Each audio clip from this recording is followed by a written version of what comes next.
Bienvenidos a la Cumbre Iberoamericana de Influenciadores 2022. Este es un gran día. Hoy recibiremos a unos conferencistas que se les respeta altamente por su capacidad y erudición. Dios los ha usado para enriquecer a la Iglesia en muchas naciones del mundo. Sus mensajes son de enorme importancia para ti. Y el tema que tratarán hoy, ¿la Biblia tenía razón?, es fundamental y oportuno hoy más que nunca.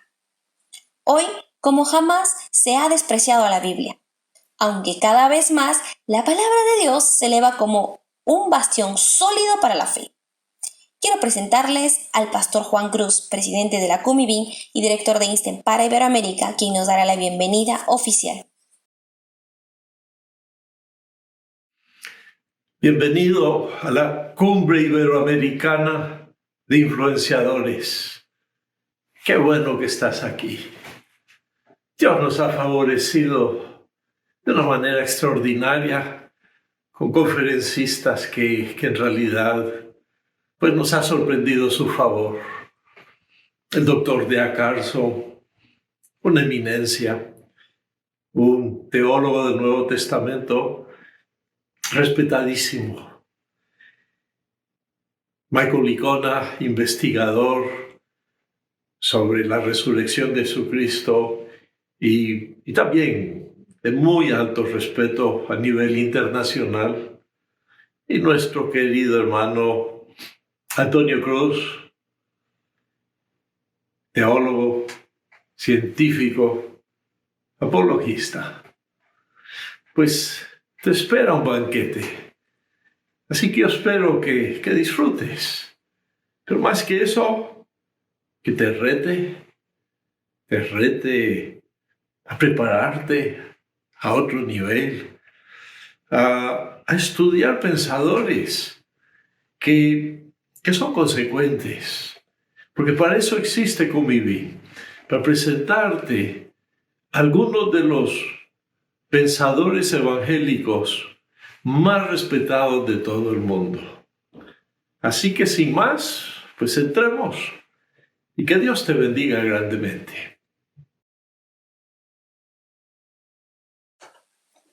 Para CUMIBIN es un gran privilegio poder contar con una conferencia del Dr. Donald Arthur Carson, uno de los teólogos más respetados de todos los tiempos. Él ha publicado una impresionante cantidad de libros y artículos de la más alta calidad posible. Le damos la bienvenida al Dr. Donald Arthur Carson con el tema La autoridad y fiabilidad de la Escritura. En esta sesión vamos a considerar juntos la autoridad y la fiabilidad de las Sagradas Escrituras. El tema es enorme y abarca muchísimos campos diferentes de aprendizaje y comprensión. Pero este será un breve estudio. Tengo 8 puntos y trataré las Escrituras al respecto en los últimos puntos. Así que déjame empezar. Número 1. Toda aproximación en este tema debe partir de una noción de revelación. Es decir, si estamos hablando de Dios, ¿cómo sabemos algo de Dios? No estábamos allí en la creación. No habitamos la eternidad. No podemos probar a Dios en un tubo de ensayo. Dios debe revelarse a sí mismo, eso es revelación. Y al revelarse a sí mismo, entonces podemos considerar los medios de esa autorrevelación. Pero el tema en sí debe comenzar con la revelación. Incluso si vamos a decir que Dios es esto y lo otro, damos algunas proposiciones sobre Dios, su carácter, sus atributos, etc. ¿Cómo sabemos que esos atributos pertenecen a Dios, aparte de la gracia por la que nos los ha revelado? La segunda cosa que me gustaría decir es esto. Dios es un Dios que habla. Es decir, si escuchamos incluso con simpatía, no necesariamente con una fe genuina, pero sí vemos con simpatía la representación de Dios en las Escrituras, no es solo que Dios se haya revelado de alguna manera mística, sino que se ha revelado en palabras. Palabras que pueden ser estudiadas, pensadas, comprendidas y que vienen en varias formas y demás. Dios es un Dios que habla, un Dios revelador. Y las Escrituras insisten en que la autoridad de la Biblia gira en torno a la veracidad de lo que la propia Biblia afirma. En otras palabras, si tienes la afirmación de la revelación en las Escrituras, sea esta autoritativa o no, va a girar al menos en parte sobre la veracidad de las afirmaciones de las Escrituras. Esto es cierto en todos los ámbitos. Si tenemos un libro autoritativo sobre física nuclear o un libro autoritativo sobre biología molecular o sobre la lengua griega, lo que queremos decir cuando decimos que es un libro autoritativo es que es ampliamente exhaustivo y podemos confiar en que dice la verdad. Por tanto, si la Biblia es una revelación autoritativa de Dios, lo menos que significa es que dice la verdad. Si no dice la verdad, entonces no es una revelación o no viene de Dios. En otras palabras, la autoridad de la Biblia depende de la veracidad de lo que la Biblia afirma. Número 3.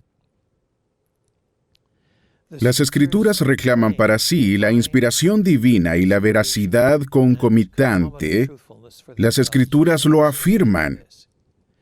Y en muchos pasajes diferentes y de muchas maneras diferentes, permítanme recordarles solo algunos de ellos. Salmo 119:89 dice, «Para siempre, oh Señor, permanece tu palabra en los cielos». O cuando Dios revela ciertas cosas a David por boca del profeta Natán. Segundo de Samuel 7:28 dice, «Pues tú eres Dios, oh Señor soberano, tus palabras son verdad, y le has prometido estas cosas buenas a tu siervo». O a veces la Escritura se personifica precisamente porque Dios está detrás de la Escritura.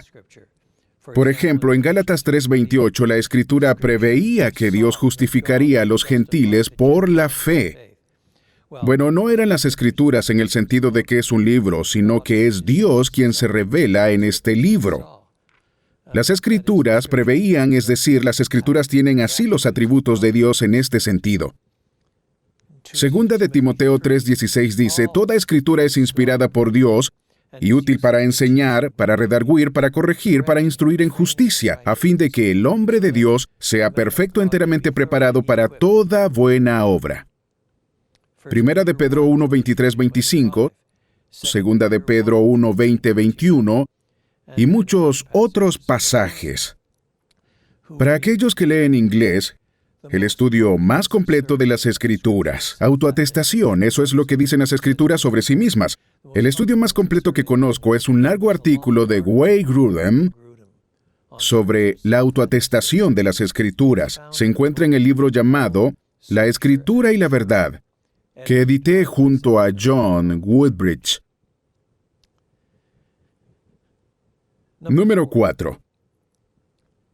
La Biblia rara vez expresa el modo de inspiración divina de las Escrituras, pero la Biblia sí deja claro que en el todo y en sus partes no es el resultado de un dictado divino normalmente, pero es un poco más complicado que eso. Hay algunos casos de dictado divino, pero relativamente pocos. Para dar un ejemplo de los diferentes modos de inspiración, a veces Dios daba palabras al profeta, digamos que el profeta Jeremías. Leamos que la palabra del Señor vino al profeta Jeremías diciendo, y entonces tiene el dictado. Y en este caso, Jeremías se las dictó a su secretario Baruch, y Baruch las escribió. Así que Dios le dio palabras a Jeremías, quien las transmitió al escriba Baruch, y luego Baruch las escribió. Así que cuando lees la profecía de Jeremías y llegas al lugar donde los enemigos encuentran el pergamino y leen una página y la rompen, la ponen en el fuego, leen otra página del pergamino, el pergamino de las palabras de Dios, el pergamino de las Escrituras, el pergamino de lo que Dios ha dictado, y ellos leen la página, mientras tal vez hacen un comentario burlón, la arrancan y la tiran al fuego. ¿Qué debe pensar el lector de hoy? Bueno, para ser franco, creo que lo que deberíamos hacer es reírnos un poco. Porque no se puede destruir la palabra de Dios así. No puedes hacerlo, puedes destruir el papel. Pero ¿realmente crees que Dios ha olvidado lo que dijo? La memoria de Dios es infinitamente mejor que la mejor grabadora digital. Así que lo que sucede es que Dios le da las palabras de nuevo a Jeremías, Jeremías se las da a Baruch y éste las vuelve a escribir. La única persona que se ha visto ligeramente perjudicada es Baruch porque tiene que escribirlo todo de nuevo. Y así, en este caso, sí tienes un dictado directo, pero no puedes pensar que todo el Antiguo Testamento o el Nuevo se da por dictado directo. Considera. El Salmo 23. Jehová es mi pastor, nada me faltará. En lugares de delicados pastos me hará descansar.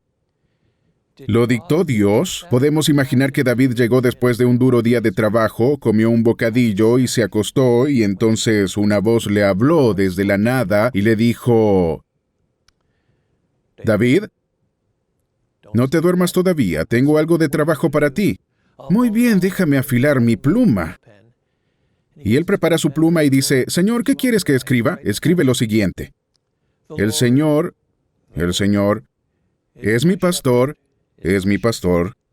nada me faltará, nada me faltará. Al solo leer el Salmo 23 se puede notar, por la forma en que está escrito, que David no está transcribiendo un dictado, sino que está diciendo cosas que reflejan su propia meditación sobre su relación con Dios.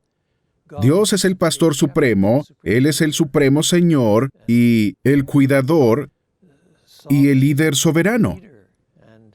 Y David sabe algo acerca de los pastores y las ovejas y piensa que la analogía entre esto, por un lado, y Dios sirviendo como pastor, por otro lado, es reveladora y habla por sí sola. Así que en este caso tienes las palabras de Dios, pero no por dictado, son las palabras de David. Pero no dejan de ser las palabras de Dios. Dios ha supervisado de tal manera la escritura de David que lo que escribió fue simultáneamente lo que David estaba pensando, lo que David estaba creyendo, lo que David estaba experimentando. Y el resultado fue, sin embargo, en verdad, la misma palabra de Dios. Y a veces la revelación llegó de otras maneras, otras veces llegó por visión, grandes visiones. Daniel vio algunas grandes visiones y a veces confiesa abiertamente que no las entendió. Daniel describió algunas grandes visiones y luego pidió a Dios que las explicara.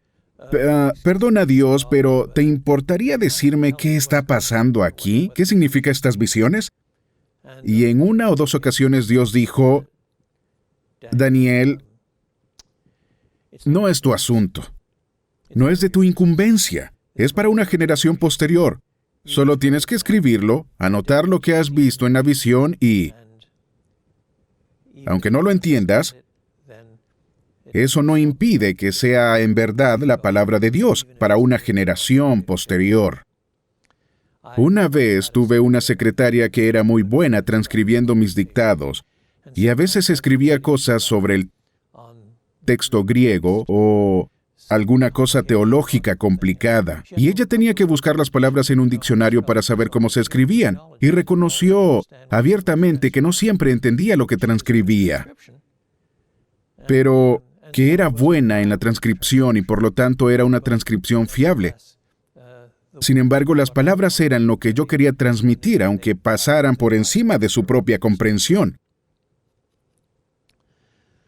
Y a veces la forma en que la Biblia cita partes anteriores de la Biblia muestra esta compleja interacción. Por ejemplo, los creyentes en Hechos 4, 24, 25 dice: Soberano tú eres el que hiciste el cielo y la tierra y el mar y todo lo que en ellos hay, que por medio del Espíritu Santo, por boca de tu siervo, nuestro padre David, Dijiste, ¿por qué se amotinan las naciones y los pueblos piensan cosas vanas? Citando el Salmo 2, en otras palabras, David escribió el Salmo 2. Pero la iglesia primitiva reconoció que no solo eran las palabras de David, sino que eran las palabras del Espíritu Santo que dirigía a David, conducía a David mientras él escribía como escribió David, o de nuevo en Hebreos 3:7, por lo cual, como dice el Espíritu Santo, citando el Salmo 95, que en otro lugar se atribuye a David. O considera Lucas 1 al 4, donde el autor dice abiertamente que hizo una investigación, comprobó las historias sobre el Jesús histórico y luego las escribió, las puso de manera ordenada. Y así el modo de inspiración en este caso fue de tal manera que superó la vida del evangelista Lucas, quien hizo un trabajo bueno, fiel y confiable. Y eso permite la posibilidad de la compleja noción llamada acomodación. Es decir, los diferentes autores humanos de las Escrituras suenan diferentes con diferentes vocabulario y diferentes intereses, diferentes focos. Sin embargo, en cada caso, son llevados por el Espíritu de Dios de modo que simultáneamente la Escritura que fue escrita por un ser humano es la Escritura dada por Dios mismo. Este es el cuarto punto. La Biblia rara vez expresa el modo de inspiración divina, pero sí deja claro que, en su conjunto y en la mayoría de sus partes, no es el resultado de un dictado divino, sino alguna forma más compleja de que Dios supervise lo que sale de la pluma del autor humano para que sea simultáneamente palabra de Dios y palabra de seres humanos. Número 5. Tu confesión de la Biblia se basa en parte en la valoración que haces de Jesucristo. Si alguien concede solo que la Biblia es una narración histórica moderadamente precisa, incluso si concedes eso y no crees que sea escritura sagrada, no puedes dejar de ver lo que Jesús pensaba de la escritura. Por ejemplo, en Juan 10:35, él mismo dice que la escritura no puede ser quebrantada. Así que si piensas que la escritura puede ser quebrantada o es falsa, en parte, estás discutiendo con Jesús. No estás discutiendo solo ciertos detalles, sino que estás diciendo en este punto que Jesús está equivocado. No es solo ese verso. Mateo 5:18 dice, porque de cierto os digo que hasta que pasen el cielo y la tierra, ni una hoja ni una tilde pasará de la ley hasta que todo se haya cumplido. En otras palabras, Jesús entiende, acepta y autoriza la plena autoridad de las Escrituras. Piensa en Lucas 24. Después de la resurrección, puede insistir abiertamente en que las Escrituras hablaron de él y apunta no solo a la veracidad de las Escrituras, sino a la exhaustiva atestación de las mismas sobre Jesús y dudar de tal fiabilidad es, en definitiva, dudar de que Jesús sabía de lo que hablaba. Así que la incredulidad en la naturaleza, fiabilidad y autoridad de las Escrituras es, en última instancia, lo mismo que poner un signo de interrogación sobre la autoridad y fiabilidad de Jesús y su enseñanza. Número 6. La exactitud de la Biblia. Y, por tanto, también su veracidad y autoridad está atestiguada por literalmente miles de detalles históricos y arqueológicos. Aquí es donde uno podría pasar mucho tiempo trabajando con ejemplos, pero permítanme mencionar solo un par. No hace mucho tanto, aproximadamente un siglo, que muchos biblistas liberales negaban que Moisés pudiera haber escrito el Pentateuco, porque la gente de la época de Moisés no sabía escribir. La escritura en sí no se había inventado. Algunos jeroglíficos primitivos quizás, pero eso era todo. Pero con el tiempo, por supuesto, se encontraron más descubrimientos arqueológicos y la gente descubrió que los seres humanos de la generación de Moisés, 13 o 14 siglos antes de Cristo, sí sabían escribir. Y por eso había que eliminar esa objeción. La escritura tenía razón en cosas que se creían imposibles. O permítanme tomar otro ejemplo. Donde yo vivo, el jefe de un pueblo o una ciudad se llama alcalde. En el mundo antiguo se utilizaban diferentes palabras para designar al jefe de un pueblo o una ciudad, y dependía del estatus de la ciudad. Ese estatus cambiaba con bastante frecuencia, dependiendo de las circunstancias políticas del momento. Déjeme darles un ejemplo. Citaré las palabras griegas. Si no las entiendes, no te preocupes, ya entenderás. Sergio Paulo y Galión, que se mencionan en Hechos 13:7 y 18:12, se llaman anthupatoi. Esa es la palabra, anthupatoi. Pero los magistrados de Filipo se llaman strategoi, el cual se encuentra en Hechos 16. Los funcionarios de la ciudad que dirigen la ciudad de Tesalónica, en Hechos 17, 6 y 8 se llaman politarkeis, es decir, los gobernantes de la ciudad.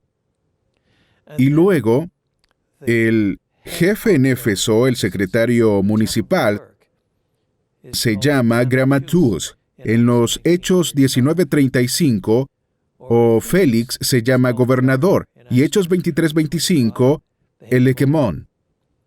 El principal funcionario de la isla de Malta, en 27, se llama protos. El jefe número 1, el tipo número 1. Ahora bien, todas estas son palabras diferentes y podrían cambiar de vez en cuando, dependiendo del estado de la ciudad.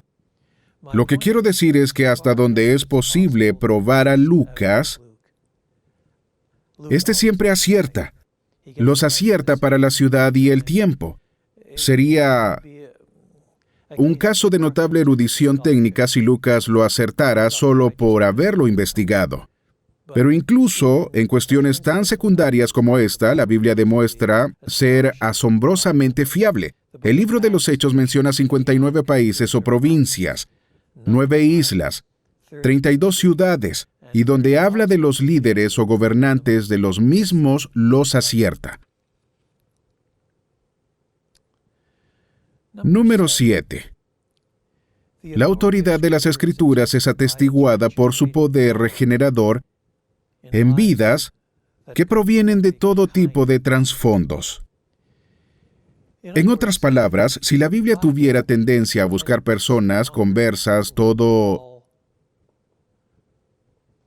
de Sudamérica, todo de Brasil, pero no busca a los africanos, no tuvo éxito allí. O logró convertir a los norteamericanos, pero no a los europeos, o convirtió a los chinos, pero no a los rusos. Entonces se podría empezar a argumentar que la llamada conversión es meramente psicológica. Es simplemente pensamiento grupal. Una multitud presionando para seguir algún movimiento emocionante del momento. Pero una de las cosas emocionantes de las Sagradas Escrituras y de la historia de la Iglesia es que hombres y mujeres se convierten por el mismo evangelio de cada lengua, pueblo y nación. Parte de mi trabajo consiste en visitar rincones del mundo donde la Iglesia es fuerte o donde la Iglesia es débil, y he visto cristianos en islas remotas del Pacífico, en Siberia, millones de cristianos en China, diferentes tribus en China, diferentes europeos orientales, centroeuropeos, europeos occidentales, africanos, la tribu Kikuyu en Kenia. Y así nos podemos extender vez tras vez. No es de extrañar, por tanto, que la Biblia prevea un nuevo cielo y una nueva tierra con cuerpos de resurrección y gente proveniente de cada lengua e idioma y tribu y nación. Allí habrá suecos de 2 metros de altura y habrá pigmeos de 30 o 35 centímetros de estatura. Habrá personas de piel oscura y de piel clara, de piel roja y de piel amarilla.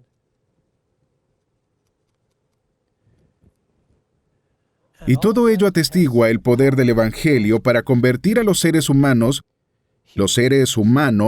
personas hechas a imagen de Dios, independientemente de su origen, de su cultura y de su lengua.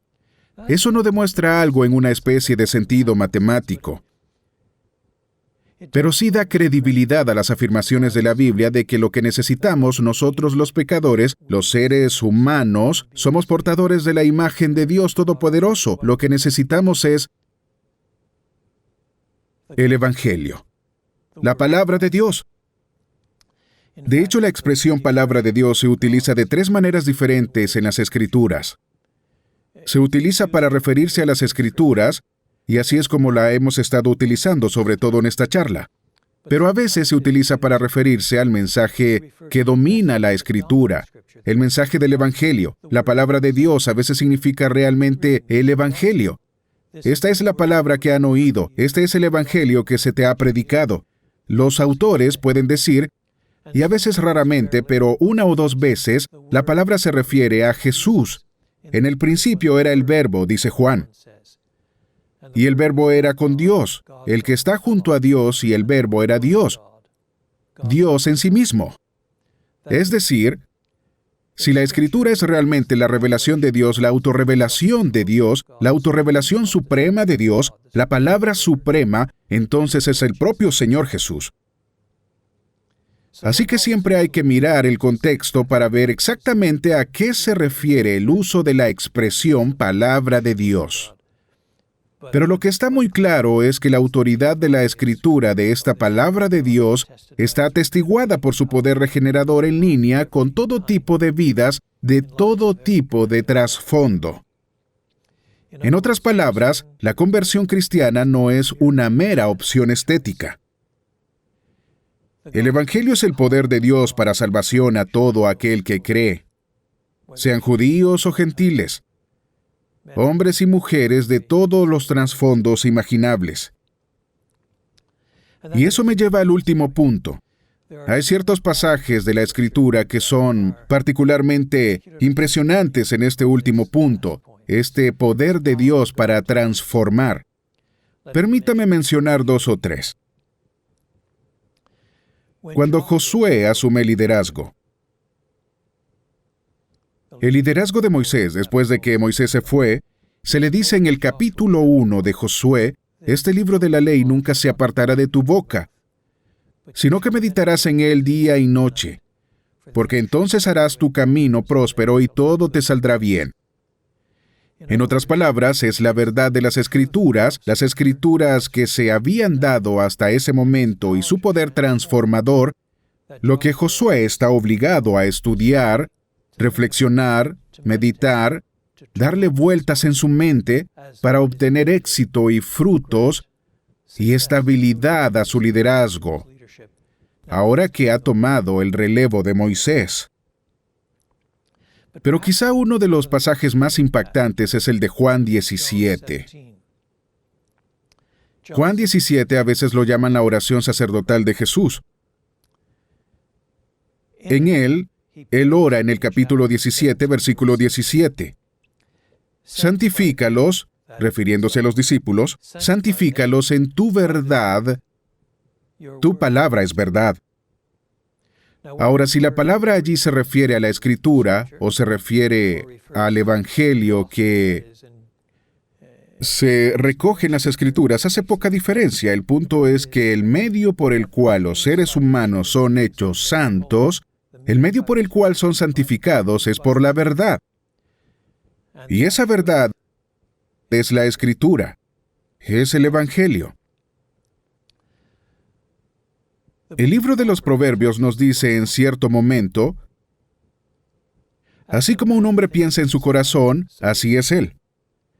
En otras palabras, no eres lo que crees que eres, sino lo que piensas que eres. Si tienes muchos pensamientos codiciosos y piensas en lo perverso y piensas en pornografía y en la malicia y piensas en la amargura y así sucesivamente, eres una persona sórdida, impulsada por pornografía y la amargura. Si en cambio piensas en las glorias de Cristo y en la anticipación del nuevo cielo y la nueva tierra que aún están por venir, y en el deleite de amar a los hermanos y hermanas en Cristo, etc., entonces eres un hijo de Dios amoroso, fiel y obediente. Porque lo que piensas, eso eres.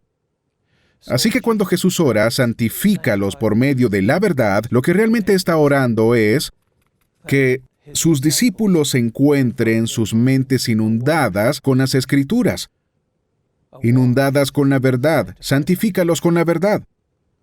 Tu palabra es verdad. Nadie puede ser santo si no elimina la basura de su mente y la llena de escritura sagrada.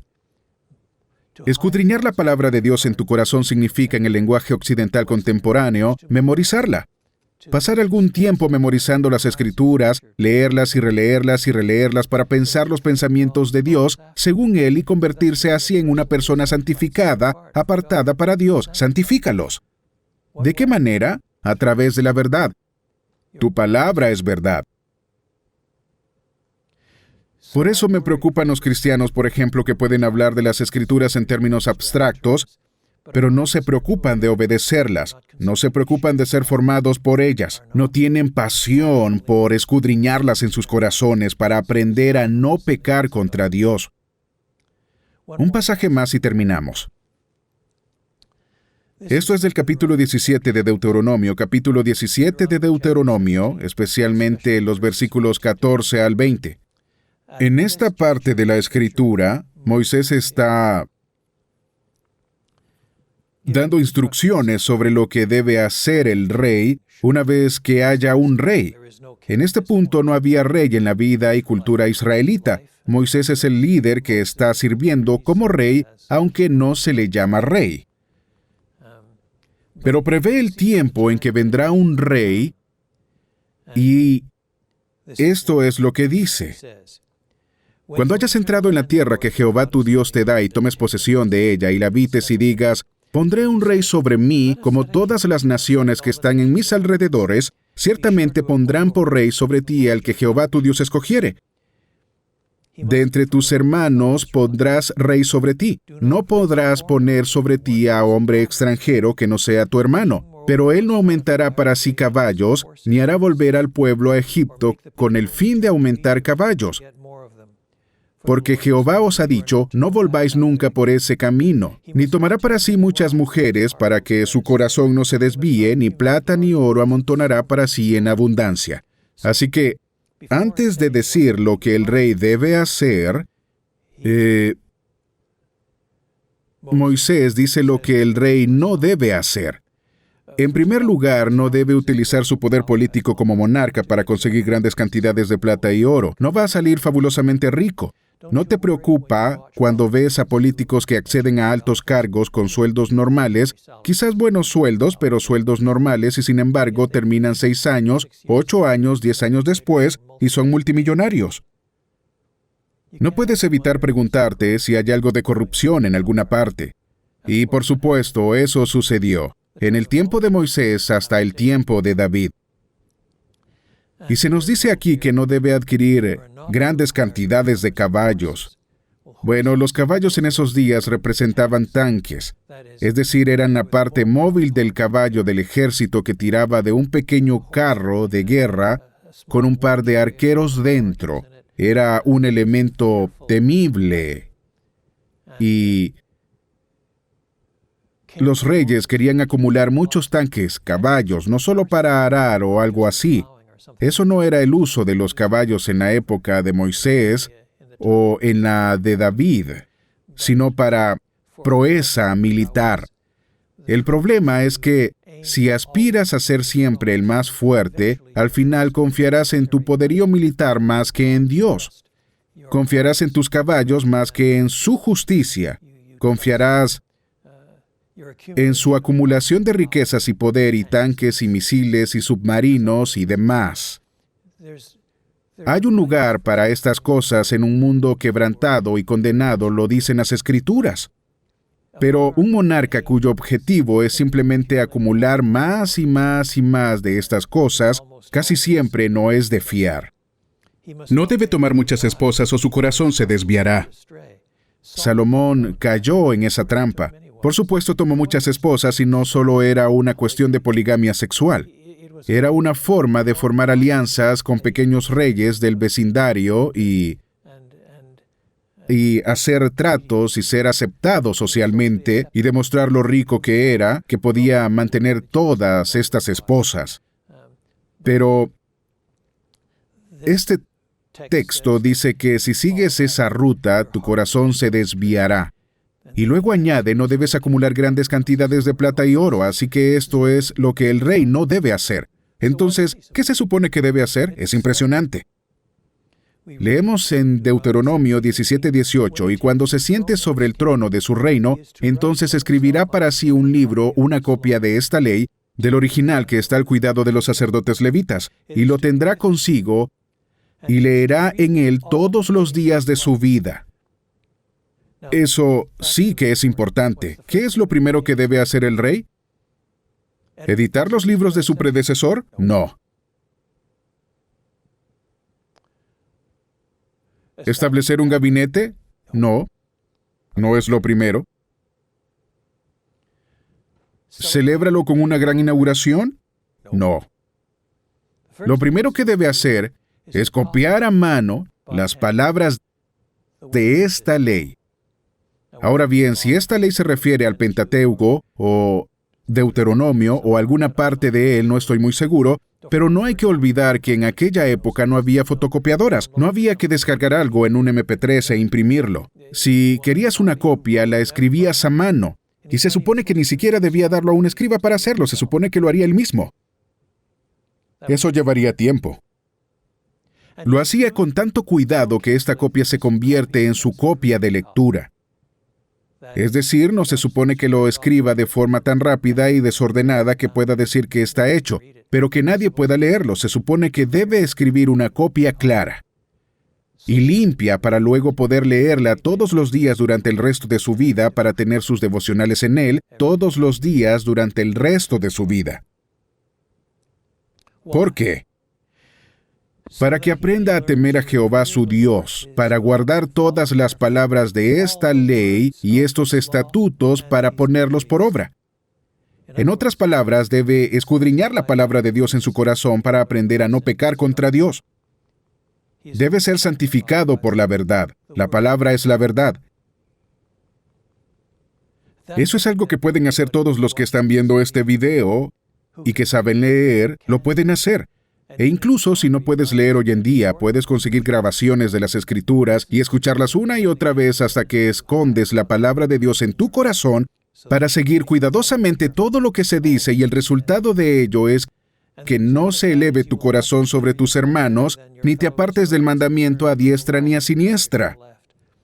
En otras palabras, es difícil ser un lector coherente, piadoso y humilde de las Escrituras. Si no aprendes algo de humildad, si quieres luchar contra la arrogancia, si quieres combatir un espíritu arrogante, lee las Escrituras.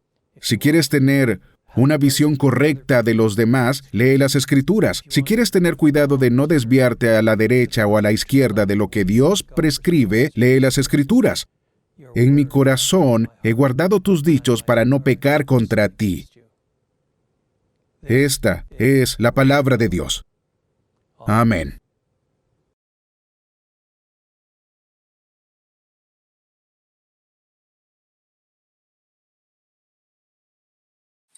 Nuestra segunda conferencia trata uno de los elementos esenciales para la apologética, un bastión para la fe, el tema de la resurrección de Jesucristo.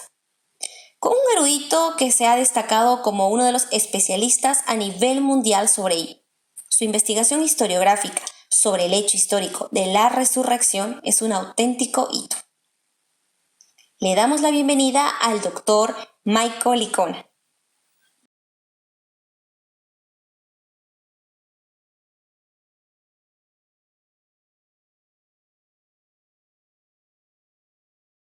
La primera vez que empecé a cuestionar mi fe cristiana fue en mi último semestre de mis estudios de posgrado. Estaba trabajando en una maestría de Nuevo Testamento y estaba estudiando el Nuevo Testamento en su idioma original, griego, durante cientos de horas. También oraba unas 2 horas al día. Y realmente disfrutaba de mi relación con Dios. Pero un día solo me hice la pregunta, ¿cómo sé que esto es realmente cierto? ¿Me estoy engañando pensando que tengo una relación con Dios y que el cristianismo es verdadero? Tal vez no sea cierto, tal vez las personas de otras religiones son las que están en lo correcto y tuve la suerte, la bendición de que uno de mis compañeros de cuarto estaba haciendo una maestría en filosofía y apologética y me refirió a uno de sus profesores, Gary Habermas.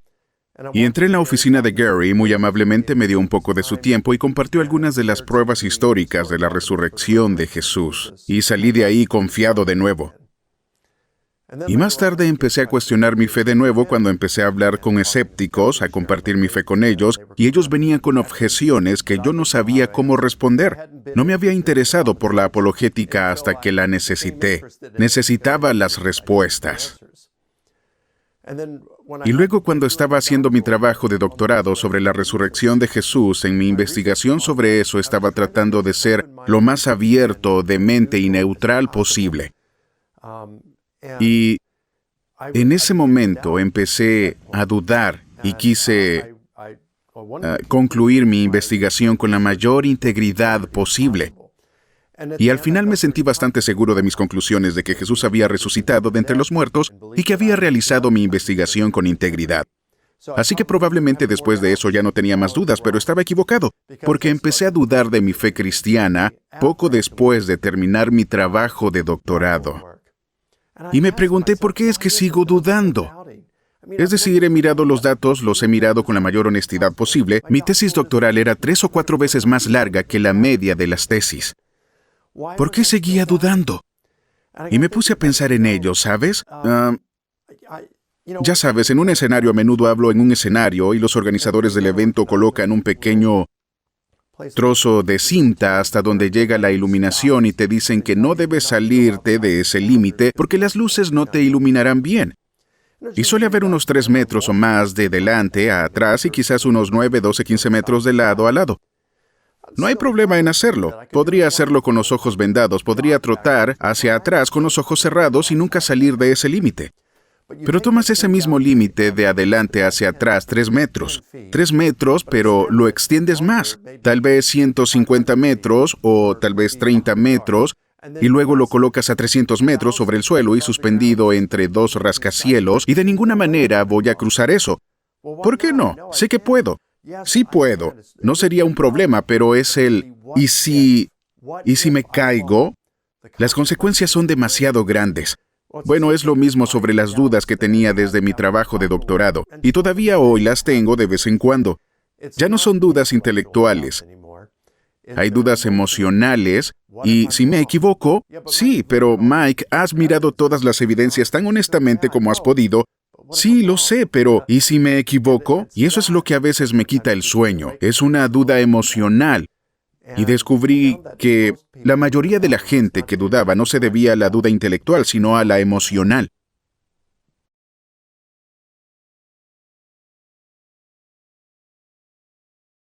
Encontré las pruebas científicas de la existencia de un creador, un diseñador del universo y de la propia vida que me parecen bastante interesantes y convincentes. No soy científico, así que solo puedo basarme en lo que dicen los científicos. Así que cuando tienes científicos ateos como Richard Dawkins, que dice que el universo realmente tiene la fuerte apariencia de estar diseñado, o Francis Crick, uno de los 2 biólogos moleculares que descubrieron el ADN, que es agnóstico y roza el ateísmo, dijo que el ADN era tan complejo que sería prácticamente imposible que la vida incluso en su forma más simple, se hubiera formado durante el tiempo que ha existido la Tierra, que se estima que unos 4.500 millones de años. Así que Francis Crick postuló que la vida se originó en otro planeta y llegó a la Tierra en una nave espacial. Eso dice él. Que la vida es realmente compleja, que el universo parece ser el producto de un diseñador. Y luego me gusta el argumento moral. Me gusta el argumento moral de la existencia de Dios. No creo que sea uno de esos. No creo que sea el argumento más fuerte para la existencia de Dios. Pero lo encuentro convincente y dice así: si Dios no existe y todos estamos aquí por casualidad, entonces hay que mirar y decir que no tenemos más valor intrínseco que una mosca, una araña o un mosquito. Por eso, cuando uno sale a un granero en el campo en una tarde de verano y ve un insecto atrapado en una telaraña y la araña se dispone a comérselo, tal vez sientas un poco de compasión por el bicho que está a punto de morir. Pero no reflexionamos, bueno, ¿eso es malo? Simplemente dices, así es la naturaleza, me alegro de no ser el bicho. Y del mismo modo, si Dios existe y todos estamos aquí por casualidad, entonces lo que Hitler hizo a los judíos y a los homosexuales, a los discapacitados mentales, testigos de Jehová, a los gitanos, lo que hizo a todos sus enemigos, no se puede decir que sea realmente malvado. Solo dirías que es la naturaleza. Me alegro que no fui yo. Pero todos sabemos que en el fondo hay ciertas cosas. Sabemos que torturar a los bebés por diversión es malo. La violación, el asesinato a sangre fría es terrible por completo. Es malvado. Independientemente de lo que piense la sociedad, y aunque todo el mundo pensara que está bien torturar a los bebés, seguiría sin serlo. Pero eso no puede ser a menos que haya un legislador moral que trascienda a la humanidad. Y eso suena a Dios. Y entonces encuentro que la evidencia histórica de la resurrección de Jesús es bastante convincente. Así que sí, estas tres cosas. También hay otras cosas que evidencian la dimensión sobrenatural de la realidad, como las experiencias cercanas a la muerte, apariciones, las respuestas extraordinarias a la oración, los fenómenos paranormales. Estas evidencian o apuntan tan fuertemente a una dimensión espiritual o sobrenatural de la realidad que es realmente difícil, una vez se ven los datos, negar la existencia de la dimensión espiritual y seguir considerándose realista. Así que creo que todas estas cosas juntas sugieren fuertemente que la visión cristiana del mundo es correcta.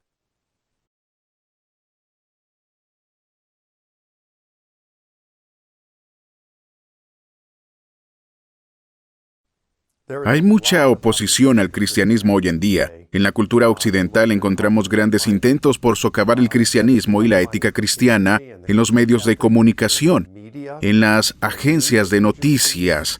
Lo encontramos en las universidades e incluso en las escuelas secundarias, donde están introduciendo todo tipo de ideas que están en contra de Dios. Aunque hace unos años salió la película Dios no está muerto, que trataba a un profesor que el primer día de clases decía, ¿cuántos de ustedes son cristianos? Y si levantaban la mano les decía, mi objetivo es que al final del semestre ya no sean cristianos. Y hay algunos que dicen, bueno, eso nunca sucede. Bueno, aquí en los Estados Unidos sucede en todo el país. He tenido estudiantes de todo Estados Unidos que me han dicho que eso ha ocurrido en algunos de sus cursos. Y luego lo encuentras en el entretenimiento. Antes, en los años 50, incluso algo de los 60, cuando mostraban el dormitorio de un matrimonio, dormían en camas separadas. Pero ya no. No solo eso, sino que hay escenas bastante gráficas en algunos programas de televisión de hoy en día. No hablo de películas, sino de programas de televisión. Y luego tienes, ya sabes, es casi como un requisito hoy en día que una serie de televisión incluya a alguien que pertenece al movimiento LGBTQ.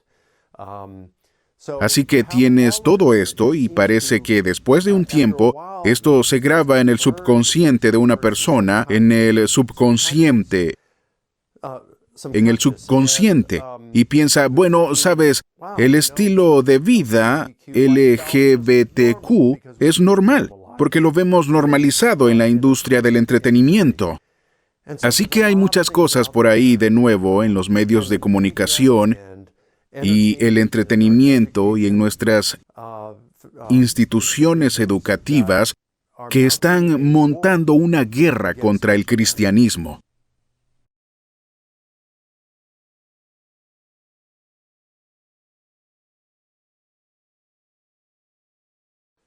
No exageres tu caso. Puede hacerlo diciendo que la resurrección es el hecho mejor atestiguado de la historia o que la resurrección puede ser probada más allá de toda duda. No, la resurrección de Jesús no es el hecho mejor atestiguado de la historia y no puede probarse más allá de toda duda, pero no es necesario que sea el hecho mejor atestiguado en la historia o que se demuestre sin lugar a dudas. Solo tiene que ser que la resurrección de Jesús está fuertemente apoyada por una preponderancia de la evidencia. La evidencia sugiere que es la mejor explicación de los datos. Eso es lo que tiene que ocurrir. Así que no exageres tu caso, porque si dices que la resurrección es el hecho mejor atestiguado de la historia, digamos, y alguien vuelve y dice, muy bien, ¿cuál es tu evidencia para ello? Bien, creo que tenemos mejores pruebas para el holocausto, ¿no crees? Y ahí va tu caso para la resurrección de Jesús. Por lo tanto, expone tu caso de manera correcta y precisa. No exageres. Otra cosa es, y esto es probablemente lo más importante de todo, quién eres y cómo te comunicas jugará un papel importante en la receptividad de una persona a tu mensaje. Así que si eres amable y te comunicas de forma inteligente e informada, es mucho más probable que la persona con la que hablas te preste atención y se muestre abierta a lo que dices, que si eres grosero y demuestras ignorancia de los hechos y de las cosas que deberías saber al comunicarlas. Así que esos serían algunos de los puntos que yo sugeriría para que los tengas en cuenta cuando compartas la historicidad de la resurrección de Jesús o la verdad del cristianismo con otra persona.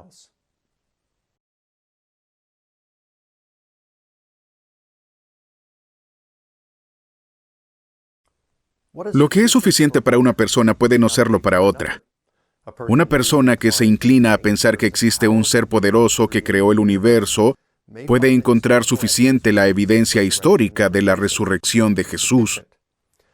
Una persona que haya sido criado en una familia musulmana estricta y haya sido un musulmán comprometido toda su vida, puede que no le sea suficiente la misma evidencia para cambiar sus creencias. Piensa en esto al revés por un momento. Digamos que tú, como cristiano, ¿qué haría falta para convencerte de que el Islam es verdadero, o el budismo, o el hinduismo es verdadero? Se necesitaría mucho, probablemente más, porque estás arraigado en tu cosmovisión que, por ejemplo, alguien que es totalmente abierto, que en realidad no están comprometidos con ninguna visión del mundo. Ahora bien, algunos agnósticos no están comprometidos con ninguna cosmovisión, pueden estar comprometidos con el agnosticismo y quedarse ahí, por supuesto, pero puede hacer falta mucho más que una cantidad razonable de pruebas para que sirva como cantidad suficiente para que una persona cambie. Sabes, hace unos años tuve un debate con un ateo y en algún momento después de nuestro debate alguien publicó en Facebook, «Hey, ustedes ateos, si supieran, sin lugar a dudas, que el cristianismo es verdadero, ¿se harían seguidores de Jesús?» Y el tipo con el que debatí dijo que no. Así que para él no hay ninguna prueba que sea suficiente para llevarle a creer. Mi punto es que la visión del mundo, la cosmovisión y los prejuicios tienen una enorme influencia en las decisiones de cada uno. Dicho esto, si no se acerca a la cuestión de la resurrección de Jesús con una mente abierta y da una mirada honesta a los datos históricos, entonces creo que la evidencia de la resurrección de Jesús puede ampliamente ser suficiente para esa persona. Sin embargo, algunos pueden necesitar más pruebas antes de ser persuadidos a cambiar, antes de convertirse en un seguidor de Cristo.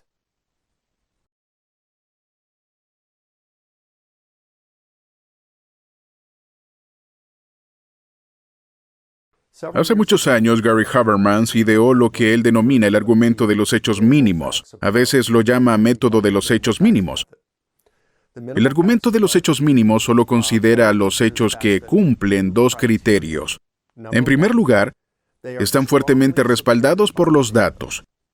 Y número dos, la gran mayoría de los eruditos críticos que han estudiado el tema están persuadidos por los datos y por tanto están dispuestos a concederlos como hechos. Solo por ejemplo, la muerte de Jesús por crucifixión está fuertemente apoyada por los datos. Podría darte muchas pruebas históricas de que Jesús murió crucificado. Esta evidencia es tan fuerte, los datos son tan fuertes, que la abrumadora mayoría de los eruditos críticos hoy en día, la gran mayoría heterogénea, ya sea historiadores cristianos, cristianos moderados y liberales, agnósticos, judíos, ateos, eruditos del Nuevo Testamento que estudian el tema, todos coinciden en que Jesús murió crucificado. Ahora, por supuesto, puedes encontrar un grupo pequeño que lo niegue o que piense que Jesús sobrevivió, pero entre miles de estudiosos, cuando solo tienes un grupo pequeño, no sueles prestarle mucha atención. Son como los negadores del Holocausto. Tienes tantos historiadores profesionales que rechazan el Holocausto como los que dicen que Jesús nunca existió, que nunca murió crucificado. Bueno, ese es el argumento de los hechos mínimos. Solo considera aquellos hechos que están fuertemente apoyados por los datos que la gran mayoría de los eruditos críticos los conocen como hechos. Y el argumento de los hechos mínimos tiene varias ventajas. Quiero decir, número uno es que tiene mucho menos información para recordar si estás queriendo compartir un argumento fuerte para la resurrección de Jesús. Pero otra cosa buena es que, como la mayoría de la gente concede estos hechos, entonces es solo cuestión de cuál es la mejor explicación de estos hechos. Así que si sabemos que los discípulos de Jesús proclamaron y tenían una creencia sincera de que Jesús resucitó y se les había aparecido, esto es lo que dice hoy la inmensa mayoría de los eruditos críticos. Si ese es el caso, entonces, si alguien responde diciendo, bueno, no confiamos en los evangelios, ok, bien, pero ¿aceptas que los discípulos de Jesús creyeron que Jesús resucitó y se les apareció? Porque la mayoría de los eruditos sí lo creen. No decimos que sea cierto porque los eruditos dicen, sino que ellos están convencidos porque la evidencia es sólida. Así que si aceptas que tuvieron estas experiencias, entonces no servirá decir, bueno, no confío en los evangelios. Es irrelevante. Todavía tienes que explicar los hechos conocidos. Ese es el argumento de los hechos mínimos.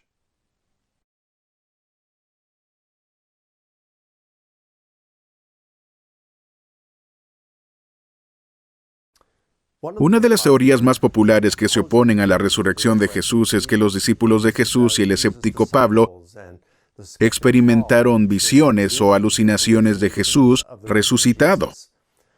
Esto se soluciona fácilmente reconociendo que solo un 7%, esto se desprende de estudios realizados por profesionales de la salud mental, solo un 7% de las personas que sufren la pérdida de un ser querido experimentan una alucinación visual de ese ser.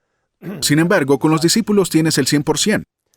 También tienes experiencias grupales. Ahora bien, lo que los profesionales de la salud mental han aprendido es que las alucinaciones son sucesos privados de la mente de un individuo, no tienen ninguna realidad externa. Así que en ese sentido son como los sueños. No puedo despertar a mi mujer en mitad de la noche y decirle, cariño, estoy teniendo un sueño. Estoy en Hawái, vuelve a dormir, acompáñame en mi sueño y tengamos unas vacaciones gratis. No puedes hacerlo porque el sueño está en mi cerebro. No está siendo experimentado por ella. Puede que ella sueñe que está en Hawái, podemos soñarlo simultáneamente, pero no es el mismo sueño. Y lo mismo ocurre con las alucinaciones.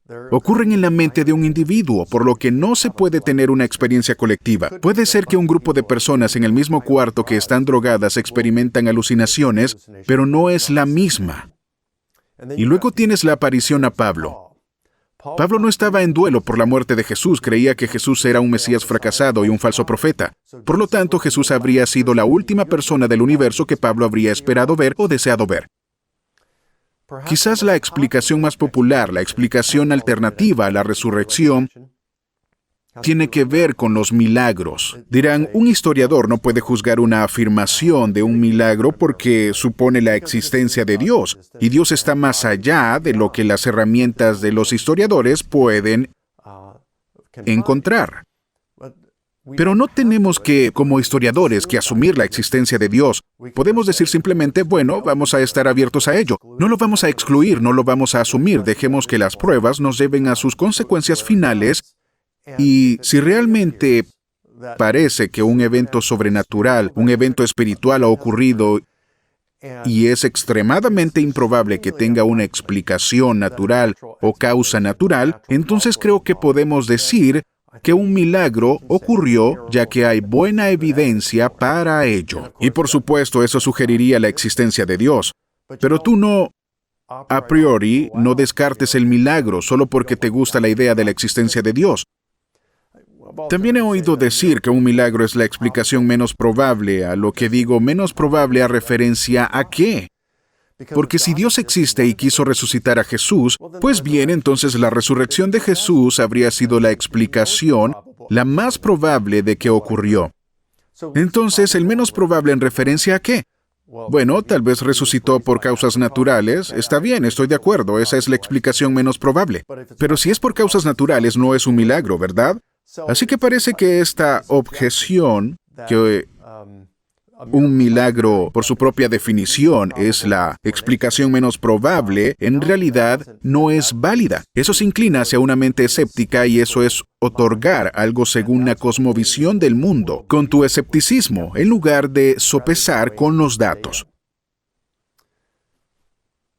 Por último, esta explicación teológica que se da, dirán, mira, si dices que Jesús resucitó de entre los muertos, ahora estás admitiendo, ya sabes que eso no puede ocurrir sin Dios. Así que es una explicación teológica, no histórica. Bueno, ese no es una razón para decir que no se puede investigar una afirmación de un milagro. Supongamos que un cometa llega y se estrella en la superficie de la Luna, y algunos astrónomos observan a través de un telescopio cómo se sienta el polvo lunar, y ven un mensaje escrito en la superficie de la Luna, y dice, Jesús es el Señor, y está escrito en hebreo y en griego. Los astrónomos no tendrían ni idea de qué causó ese mensaje en la superficie de la Luna. No tendrían las herramientas para saber si Dios lo hizo, solo tendrían que dejar la causa sin explicar. Pero tampoco dirían, bueno, no podemos afirmar que el cometa se estrelló en la Luna y dejó este mensaje. Por supuesto que no, eso es indiscutible, eso sería indiscutible. Pero la causa tendría que dejarla en un signo de interrogación porque los científicos no tienen las herramientas para determinar a Dios. Del mismo modo, un historiador puede mirar los datos y decir, ya sabes, no hay explicaciones naturales posibles que puedan explicar estos datos. De hecho, la mejor explicación es que Jesús resucitó de entre los muertos, y realmente parece que es así, pero el historiador no podría decir que Dios resucitó a Jesús, pero sí que Jesús resucitó.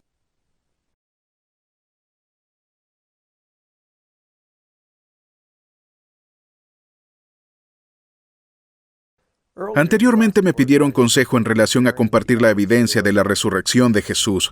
Una de las cosas que animo es a no exagerar tu caso, y aunque la evidencia sugiere fuertemente que Jesús resucitó de entre los muertos, no lo hace más allá de toda duda. Quiero animarlos con algo parecido con respecto a esta pregunta. ¿Cómo nos muestra la resurrección que la Biblia tiene razón? La mayoría de la gente estará de acuerdo en que el cristianismo es verdadero si Jesús realmente resucitó de entre los muertos. Y aunque su resurrección ofrece credibilidad a muchos relatos de la Biblia, como las historias de los milagros, no hay ningún requisito lógico de que todos los relatos de la Biblia sean verdaderos si Jesús resucitó.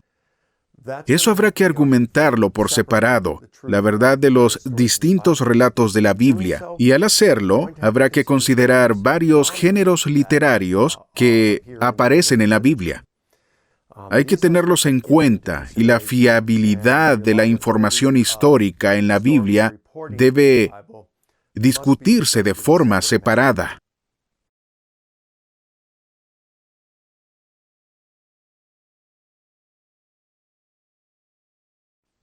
En el año 2003, Gary Habermas y yo estábamos terminando de escribir nuestro libro, El caso de la resurrección de Jesús.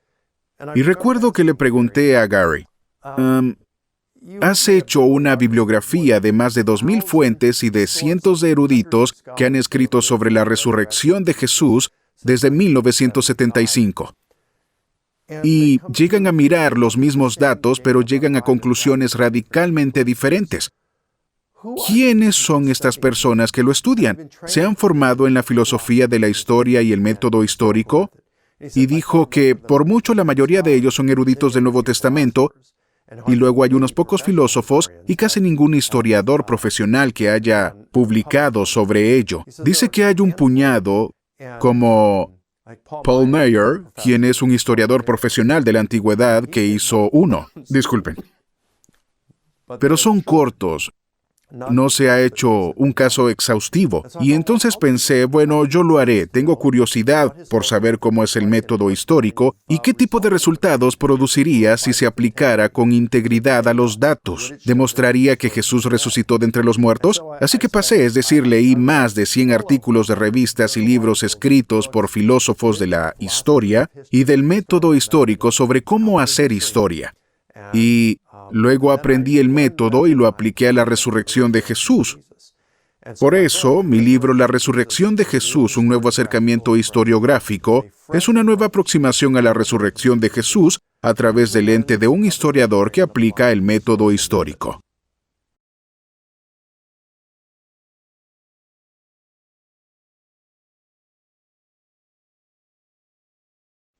En primer lugar, les recomiendo que lea mucho sobre la apologética. Hay muchos libros excelentes, lee esos libros, sea un lector voraz. En segundo lugar, yo diría que hay que ver muchos debates para ver qué argumentos utilizan los principales apologistas y eruditos cristianos y qué dicen sus oponentes en el debate como respuesta. Verás que un debate experimentado ha escuchado muchas de las objeciones y ha podido afinar sus argumentos porque no se limita a platicar con sus amigos, sino que tiene que proporcionar argumentos que van a resistir el escrutinio crítico. Así que averigua cuáles son esos mejores argumentos. En tercer lugar, diría, practica el juego de los roles con otros mientras aprendes los argumentos. Haz juego de roles con otros como si tuvieras discusiones con no creyentes y pídeles su opinión crítica para que puedas afinar tus argumentos para el cristianismo y te conviertas en un buen apologista. En cuarto lugar, yo diría que hay que resistir la tentación de hablar demasiado o exigir que alguien te escuche durante demasiado tiempo. La gente cuando conversa quiere participar en la conversación. No quieren quedarse sentados y solo escuchar al otro. Podrían hacerlo durante una conferencia, pero no en una conversación. Y esto puede ser una debilidad. Esto es algo que me costó al principio y ahora lo recuerdo con cierto grado de vergüenza. Es como si tuviera este conocimiento y quisiera compartirlo y fuera a abrumar a una persona, como si tratara de beber de un chorro de agua. Eso no es una buena comunicación, así que comparte algunas cosas y luego pídeles su opinión, o probablemente solo interactúen acogiendo esa interacción. Entonces diría, finalmente, que seas auténtico. La gente casi siempre se da cuenta de que estás improvisando porque no sabes la respuesta. Así que admite cuando no sabes la respuesta, no hay nada de malo en ello. Nadie puede saberlo todo, ¿verdad? Así que cuando lo hagas, los demás apreciarán la respuesta que des cuando sepas la respuesta. Así que todas estas cosas creo que pueden funcionar bien para convertirte en un apologista eficaz.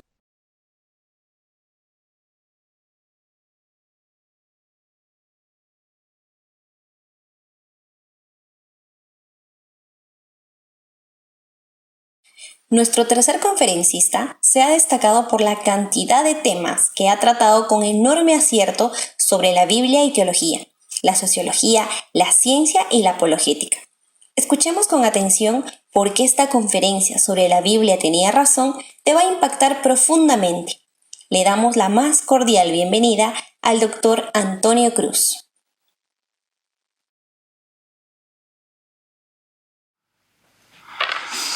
Muy buenos días, queridos hermanos. Soy el doctor Antonio Cruz.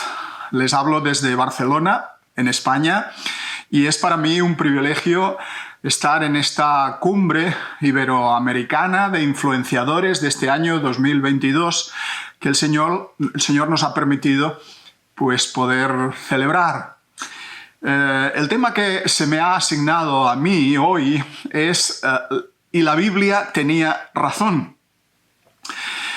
Este título me recuerda a un libro muy famoso que seguramente ustedes recordarán. Un libro que se publicó allá por los años 1956 por un periodista alemán llamado Werner Keller. Este hombre publicó su obra «Y la Biblia tenía razón». Fue un éxito rotundo.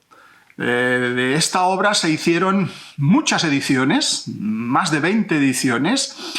Se vendieron en 20 idiomas, se tradujeron a muchos idiomas por todo el mundo.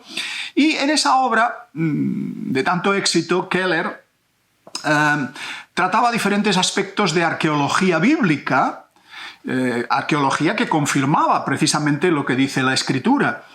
Asuntos referentes a la época en que vivieron los patriarcas, cómo vivían los faraones en Egipto, qué relación hubo entre los egipcios y los hebreos, la peregrinación por el desierto, la conquista de Canaán, etcétera, etcétera.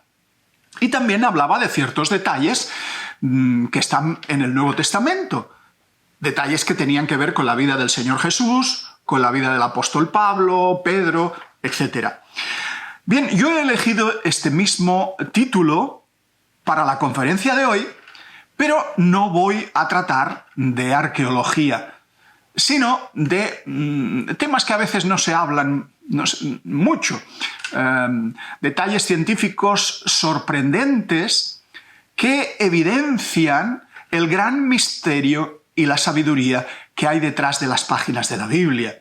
Hoy estamos viviendo tiempos difíciles, tiempos en los que muchos escépticos cuestionan la autenticidad de la palabra de Dios, de la Biblia, menosprecian la Escritura, diciendo que es un libro inventado por hombres, con muchas leyendas, etcétera, etcétera.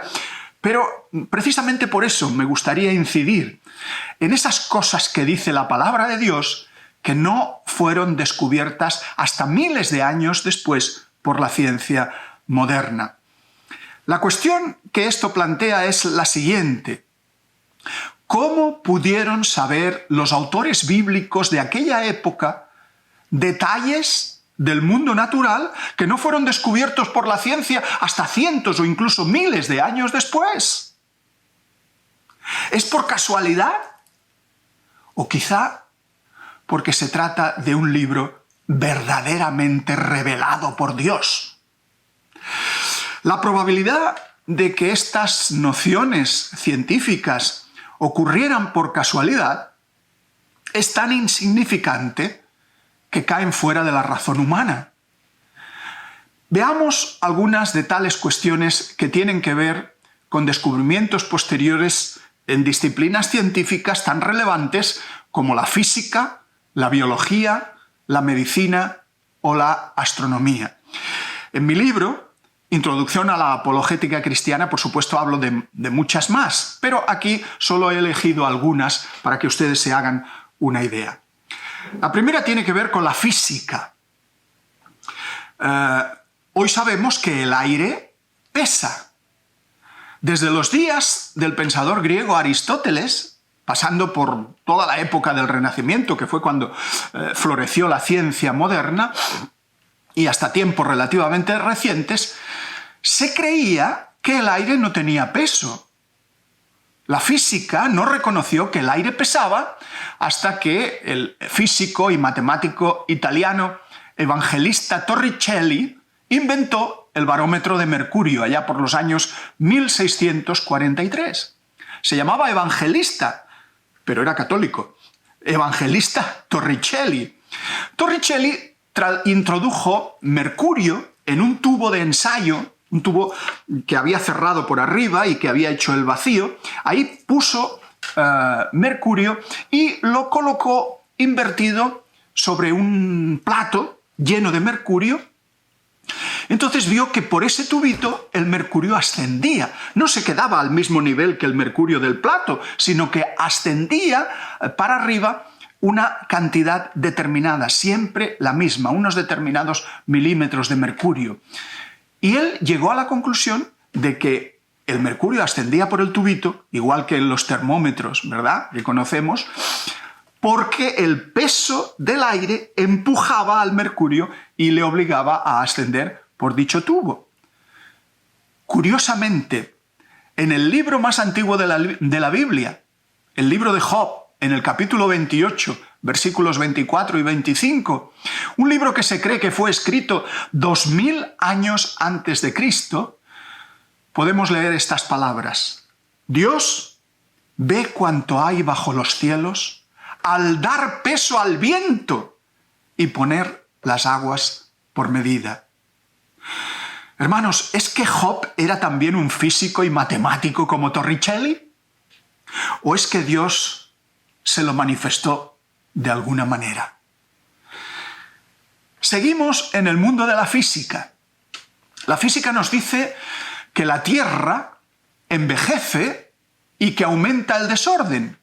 La segunda ley de la termodinámica fue definida por primera vez en el año 1859 por el físico y matemático alemán Rudolf Clausius. En síntesis, esta ley física dice que todas las cosas tienden a desordenarse con el tiempo, a estropearse. Es lo que se llama la entropía. Aumentar el grado de entropía es aumentar el grado de desorden. Las estrellas se apagan con el tiempo, el calor se disipa, los materiales se mezclan y amalgaman y únicamente cuando se añade más energía se puede ganar de nuevo más orden. Pues bien, la Biblia tiene varias referencias directas o indirectas a la entropía. El salmista, por ejemplo, escribió hace miles de años: desde el principio tú fundaste la tierra y los cielos son obra de tus manos. Ellos perecerán, mas tú permanecerás, y todos ellos como una vestidura se envejecerán. Como un vestido los mudarás y serán mudados. Salmo 102, versículos 25 y 26. Mientras que Dios le dijo al profeta Isaías: porque los cielos serán deshechos como humo, y la tierra se envejecerá como ropa de vestir, y de la misma manera perecerán sus moradores. Pero mi salvación será para siempre. Mi justicia no perecerá. Isaías 51, 6. Dejamos la física y no nos vamos muy lejos porque nos quedamos en el mundo de la meteorología. El ciclo hidrológico, el ciclo del agua en la naturaleza. Todo el mundo sabe que el agua cae sobre la tierra en forma de lluvia, en forma de nieve, en los lugares fríos o de granizo, y resbala por las laderas de las montañas hasta llegar a los ríos. Y los ríos, como decía Jorge Manrique, todos van al mar, que es el morir, allí van los señoríos, decía él. Pues bien, desde los mares, desde los océanos, ese agua se evapora por la acción del calor del sol y asciende en forma de vapor de agua, formando otra vez las nubes, y éstas vuelven a hacer caer la lluvia. A pesar de que se trata de un ciclo sencillo de entender, de comprender, la ciencia no fue capaz de explicarlo completamente hasta el siglo XVIII, después de Cristo. Esta idea del ciclo hidrológico, que hoy nos parece tan fácil, tan intuitiva, que hasta los niños comprenden, durante siglos se entendió justamente al revés. Se pensaba que el agua penetraba en la corteza terrestre, desde el fondo de los océanos, se almacenaba en profundidad, supuestamente en grandes cavidades subterráneas, y ascendía después, debido al calor de la tierra, hasta las partes altas de las montañas. Y ahí era el nacimiento de los ríos, y bajaba por los ríos otra vez hasta el mar. No se creía posible que el caudal de un río fuera producido solo por el agua de la lluvia, y les maravillaba la existencia de manantiales en lugares muy elevados de las montañas y con caudales que eran relativamente constantes. No fue hasta el año 1674, en el siglo XVII, que el hidrólogo francés Pierre Perrault escribió un libro que se llamaba De l'origine de la fontaine, el origen de las fuentes. Y en ese libro explica por primera vez el ciclo del agua en la naturaleza. Sin embargo, en el libro de Eclesiastés, en el Antiguo Testamento, en el primer capítulo, en el versículo 7, leemos: «Los ríos todos van al mar, y el mar no se llena. Al lugar de donde los ríos vinieron, allí vuelven para correr de nuevo».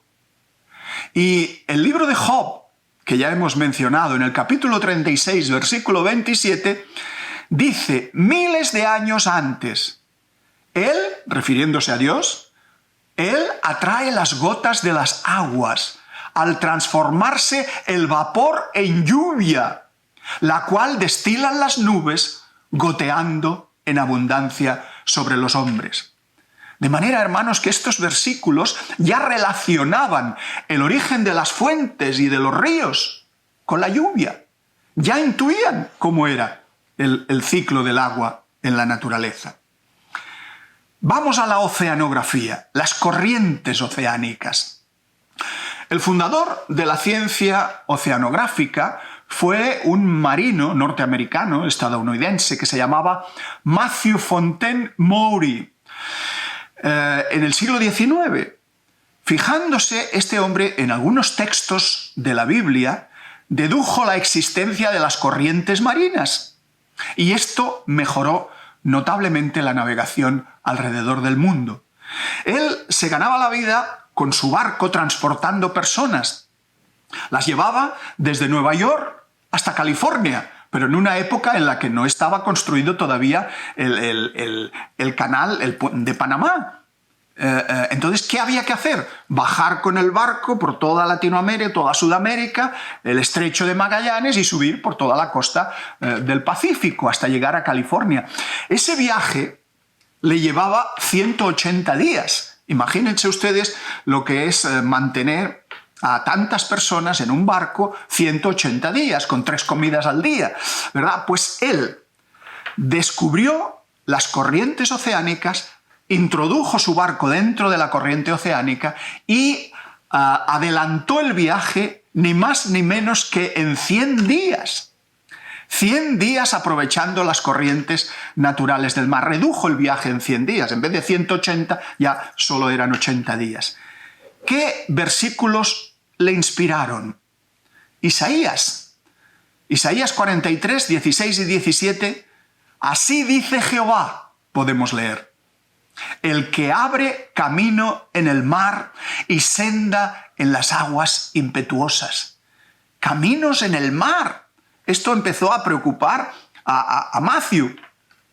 En los Salmos también encontró otro versículo, el Salmo 8, versículo 8, donde se dice: las aves de los cielos y los peces del mar, todo cuanto pasa por los senderos del mar.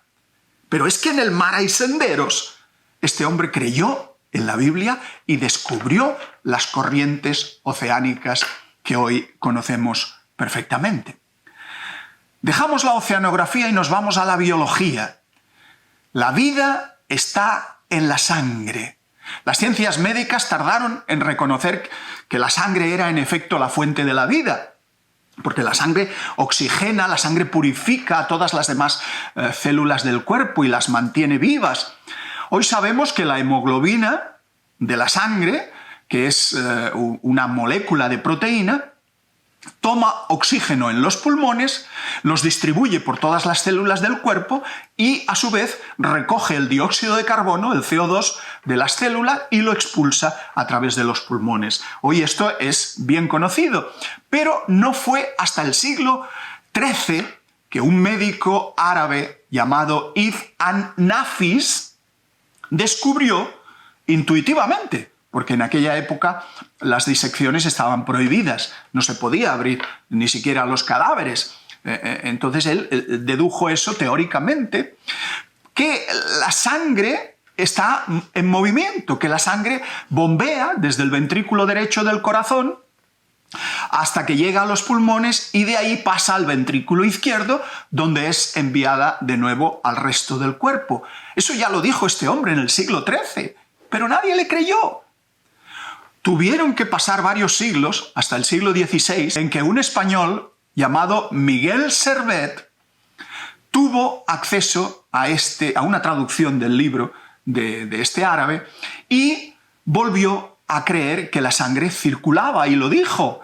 Pero claro, Miguel Servet no creía en la Trinidad. Era unitario. Y como todo el mundo sabe, Miguel Servet acabó mal. Fue condenado a la hoguera por Calvino. Sin embargo, 1500 años antes de Cristo, cuando se escribió el libro de Levítico, capítulo 17, versículo 11, podemos leer: «Porque la vida de la carne en la sangre está». A pesar de esto, durante siglos, muchos médicos sacaban sangre a sus pacientes. Hacían sangrías con sanguijuelas, creyendo que así le eliminaban los venenos del cuerpo. Se cree incluso que George Washington, el primer presidente de los Estados Unidos, murió a consecuencia de un exceso de sangrías que se le practicó. Aerodinámica, el vuelo de las aves. En Isaías 40:31 podemos leer: «Pero los que esperan a Jehová tendrán nuevas fuerzas, levantarán alas como las águilas, correrán y no se cansarán, caminarán y no se fatigarán». Algunos se burlaban de este versículo en el pasado porque creían que las águilas al volar gastaban mucha energía durante el vuelo. Sin embargo, en una investigación realizada en 1971 en los túneles de viento de la Universidad de Oklahoma, se descubrieron unas ranuras en los extremos de las plumas de las alas de las águilas, que permitían que esas 6 plumas terminales se doblaran hacia arriba mientras planeaban estos animales. Y esto reducía el tamaño de los vórtices. Los vórtices son remolinos de aire en la punta de cada una de las plumas, y eso facilitaba el vuelo.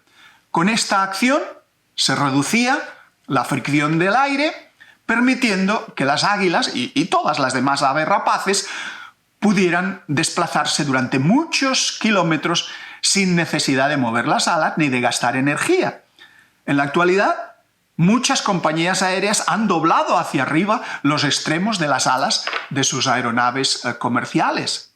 La aerodinámica descubrió esta verdad casi 3000 años después de que fuera revelada por el profeta Isaías. Bueno, por Dios al profeta Isaías. Cuestiones de fisiología humana. La circuncisión al 8º día del nacimiento. En el libro de Génesis, capítulo 17, versículos 10 y 12, Dios le dijo a Abraham: «Este es mi pacto. Será circuncidado todo varón de entre vosotros. Circuncidaréis pues la carne de vuestro prepucio y será por señal de pacto entre mí y vosotros. Y de edad de 8 días será circuncidado todo varón entre vosotros por vuestras generaciones». ¿Por qué debía practicarse la circuncisión a los niños, a los bebés, precisamente al 8º día del nacimiento? Se podría pensar quizás que cuando la circuncisión se hacía antes o se hacía después del día 8º, la mayoría de los bebés morían y que solo sobrevivían los bebés operados el día 8º, y así poco a poco se hubiera podido ir descubriendo por casualidad esa fecha. Sin embargo, los pueblos primitivos que rodeaban a Israel, que practicaban también la circuncisión, no lo hacían a los bebés, lo hacían en la adolescencia, lo hacían ya de adultos como un rito de iniciación al matrimonio. Estos pueblos no tenían la costumbre de extirpar el prepucio a los recién nacidos. Se sabe incluso que al principio se usaban cuchillos de sílex, de piedra, para hacer esta intervención, lo cual nos indica la antigüedad de la misma, aunque luego fueron poco a poco siendo sustituidos por utensilios de metal. De manera que fue el pueblo hebreo quien empezó a practicar la circuncisión a los bebés, por orden de Dios a Abraham, el 8º día, y sin tener ningún tipo de experiencia previa. Pero la cuestión es, ¿por qué el día 8 y no el día 6, o el día 7 o el día 10? La respuesta científica no se supo hasta principios del siglo XX. En el año 1935, el premio Nobel de Química, el doctor Henrik Dam, descubrió que la vitamina K ayudaba a prevenir las hemorragias en los niños. La vitamina K, K de coagulation en inglés, produce protrombina en el hígado, que es un factor coagulante. La protrombina produce los coágulos de fibrina que tapan las heridas y que impiden las hemorragias, impiden que el individuo se desangre. Pues bien, se comprobó que los bebés suelen nacer con deficiencia, con carencia de vitamina K, y que ésta solamente se empieza a producir a partir del 5º al 7º día después del parto. ¿Y por qué se empieza a producir? Pues gracias a la acción de unas bacterias que existen en el intestino del bebé, de los lactantes, unas bacterias que son beneficiosas y que desencadenan todo este proceso. Pero lo curioso del caso es que precisamente el 8º día después del nacimiento es cuando el porcentaje de protrombina alcanza su máximo nivel, el 100%. Dicho de otra manera, el único día en la vida de los bebés varones en el que la protrombina está al 100% es el 8º día después del parto. Y por tanto, el 8º día es el más adecuado para extirpar el prepucio, porque la sangre coagula pronto y la hemorragia no es tan peligrosa. La cuestión de nuevo es: ¿cómo pudieron saber Abraham y Moisés estos misterios de la bioquímica humana que no se descubrieron prácticamente hasta el siglo XX, después de Cristo? Astronomía. La Tierra flota en el espacio, eso lo sabemos hoy. Sin embargo, en el libro de Job, capítulo 26, versículo 7, se dice que Dios extiende el norte sobre vacío, cuelga la tierra sobre nada. Y esto parece sugerir que la Tierra flota en el espacio. ¿Cómo podían saber los autores del Antiguo Testamento estas cosas que no fueron descubiertas hasta miles de años después? Ninguna civilización de la antigüedad creía que la Tierra era una esfera que flotaba en el espacio. En aquella época se pensaba que la Tierra era plana. Incluso hasta época muy posterior, algunos pueblos creían que la Tierra era plana o era un círculo plano, que se apoyaba sobre cosas extrañas, por ejemplo, sobre 4 elefantes gigantes, creían los pueblos hindúes, o sobre 4 pilares situados en las esquinas del mundo, como pensaban los chinos y los egipcios, o con 12 pilares, esto es lo que creían los sacerdotes Vedas, o 3 grandes peces, como creía el pueblo asiático del norte de Siberia, o como un gigantesco toro, como creían las tribus tártaras de Eurasia. Es fascinante, hermanos, que la Biblia registre la idea de una tierra que flota sobre nada, que flota en el espacio, miles de años antes de que la ciencia humana lo descubriera. Cosmología. El universo tuvo principio y se creó de la nada. Ninguna civilización de la antigüedad creía que la materia y el cosmos hubieran sido creados a partir de la nada absoluta. El politeísmo de Mesopotamia creía que la materia era eterna, que había existido siempre. La religión egipcia creía que había una masa acuosa eterna y de esa masa habrían salido los dioses. Los filósofos griegos, como Aristóteles y Platón, también pensaban que la materia, el movimiento y el tiempo habían existido eternamente, siempre. Incluso la ciencia moderna creyó en la eternidad del universo, en la eternidad de la materia y de la energía hasta el siglo XX. Sin embargo, con la teoría del Big Bang, con la teoría de la gran explosión, esta idea de eternidad que tenía la ciencia se vino abajo. De manera que la Biblia tenía razón, porque la Biblia empieza diciendo: en el principio creó Dios los cielos y la tierra. ¿Cómo pudo el autor humano del libro de Génesis tener semejante concepción de la creación ex nihilo, la creación de la nada, a partir de la nada, en una época en la que todos creían en la eternidad de la materia? ¿Qué conclusión podemos sacar de todo esto, queridos hermanos? Bueno, la palabra de Dios es verdad. La palabra de Dios se adelanta al conocimiento humano. Tal como escribió el evangelista Juan: tu palabra es verdad. Juan 17:17. Pero, ¿qué es la verdad?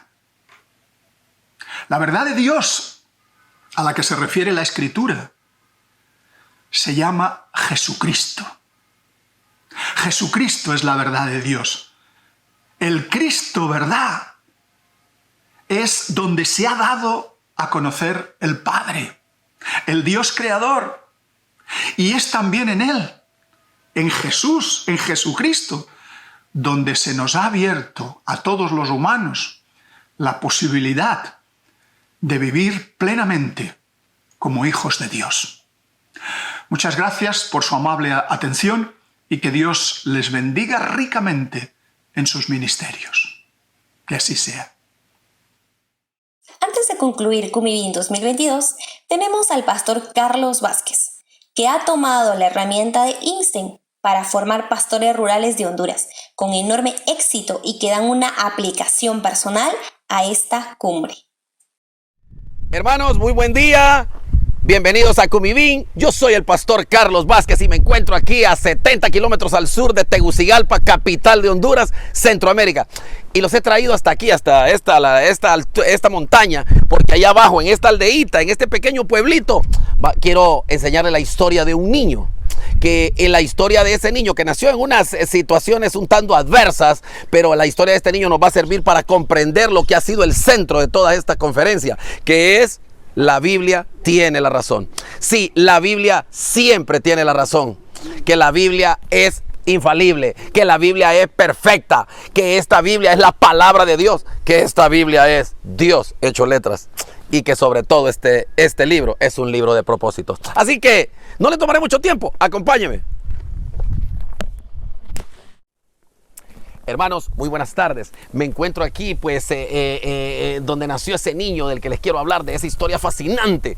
Me cuentan aquí los vecinos que, bueno, que aquí era donde este niño nació, en este pequeño predio, que aquí era la casita, pero que hoy no existe, hoy solo son escombros. Y la verdad que pues, lo que sí me dicen es que él nació en una gran adversidad, en una gran pobreza. Su madre a los 17 años decide irse a la ciudad capital para un mejor futuro, y resulta que unos mesecitos después regresa embarazada. Sí, regresa a este lugar, a su pueblo, embarazada a los 17 años. Lo que sucede es que hay una gran oposición familiar y bueno, al final, el consejo final fue que mejor sería que este niño no naciese. Y claro, le dicen a su madre que ella es muy joven, que sería mejor que no lo tenga, que dañaría su vida, que no tiene cómo sostenerlo. Pero claro, bueno, lo que sí podemos ver claramente, hermanos, es que esta no era una familia cristiana. Esta es una familia que no conoce al Señor Jesucristo. Pero esta joven decide tener al bebé, y el bebé viene al mundo. Y este bebé nace en medio de esa gran oposición, de esa gran adversidad, de grandes luchas, y empieza a crecer. Me cuentan aquí unos vecinos que este era el árbol donde descansaba, donde se subía, donde ponía un mecate, donde era su lugar de relajamiento. Pues le quiero decir que ese niño creció y se fue a la ciudad. Pero un día regresó. Un día regresó hecho todo un hombre. Y lo más importante, hecho un hombre de Dios. Un hombre de Dios. siendo el siervo del Señor Jesucristo y empieza a compartir el evangelio, hablándole a todo mundo de que Jesucristo es el camino, que es la única salida, que Jesucristo es la esperanza, que Jesucristo, con Él todo es posible, y que la Biblia es la palabra infalible, que la Biblia es la verdad y siempre tiene la razón, y que la Biblia es un libro de propósitos, que Dios tiene propósitos para cada uno. Y empieza a compartir el evangelio en este lugar que le vio nacer. Y a manera de cierre les quiero decir hoy que ese hombre regresa acá, ese niño que se fue, regresa todo un hombre de Dios, y decide hacer lo que Dios lo envió a hacer en su palabra, ser la sal y la luz de este mundo, la sal y la luz de este mundo. Y lo que sucede, lo que les quiero decir, lo que está sucediendo hoy es que hoy todo el mundo aquí se capacita, hoy todo el mundo en este pueblo se discipula, todas las iglesias de alrededor se están discipulando, porque un hombre entendió el llamado del Señor. Porque un hombre de Dios vino y lo que hizo fue, empezó a colocar el mensaje del Señor en todas las calles, en todos los caminos, en todas las carreteras, y empezó a difundir el evangelio. ¿Y qué sucedió? Que el evangelio empezó a impactar, a cambiar y a transformar vidas. Y le enseñó a todo mundo, ese hombre de Dios, que esta Biblia, todo lo que resume es que todo solo se trata de Él.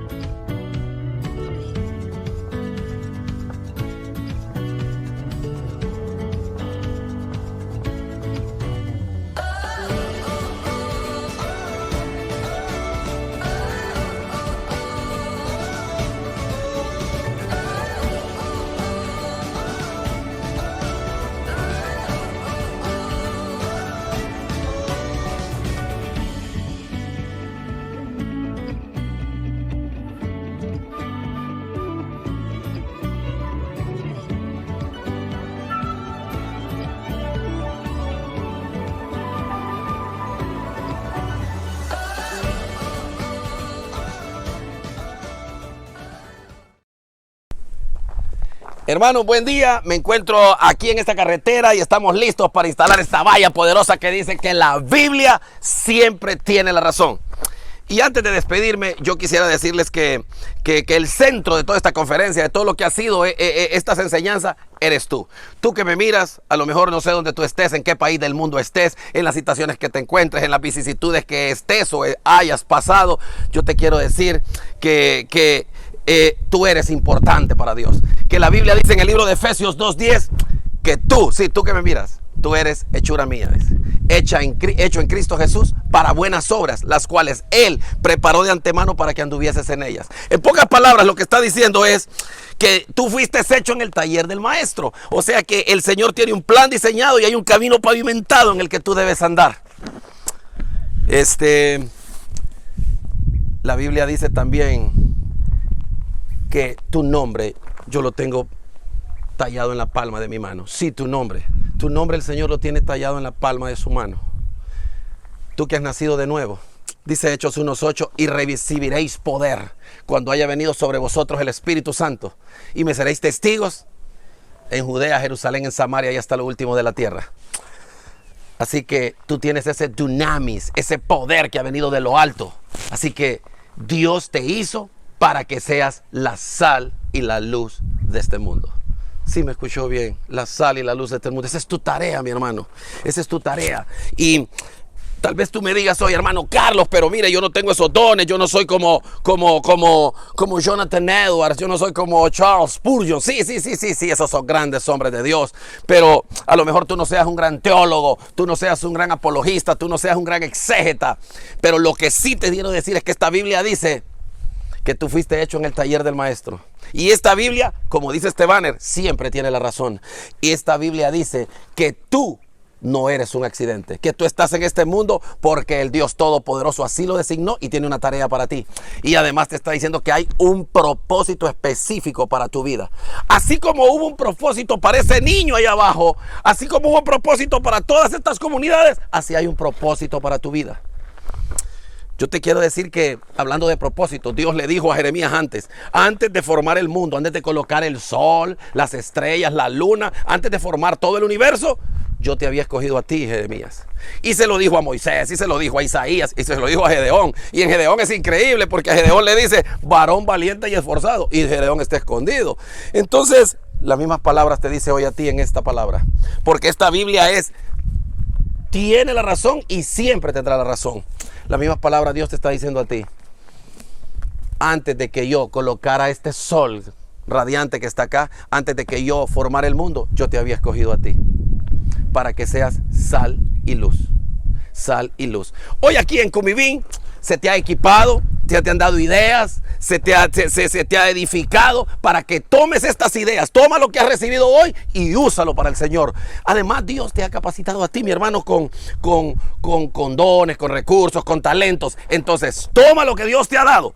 Toma lo que Dios te ha dado y úsalo para su gloria. Toma las herramientas que Comivín hoy te ha facilitado. Toma los recursos que Dios te ha dado a ti también y úsalos para su gloria.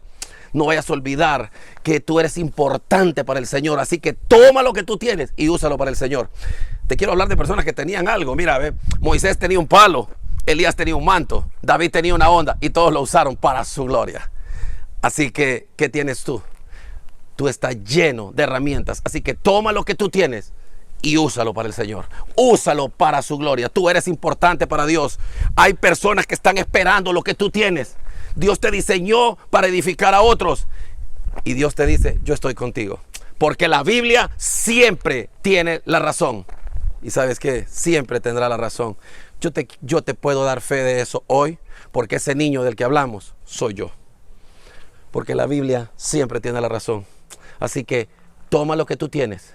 No te quedes ahí. Toma lo que tú tienes y úsalo para su gloria. Que Dios te guarde, mi hermano. Gracias y bendiciones. A continuación tenemos unas breves palabras de nuestros patrocinadores, con noticias que te serán de enorme utilidad.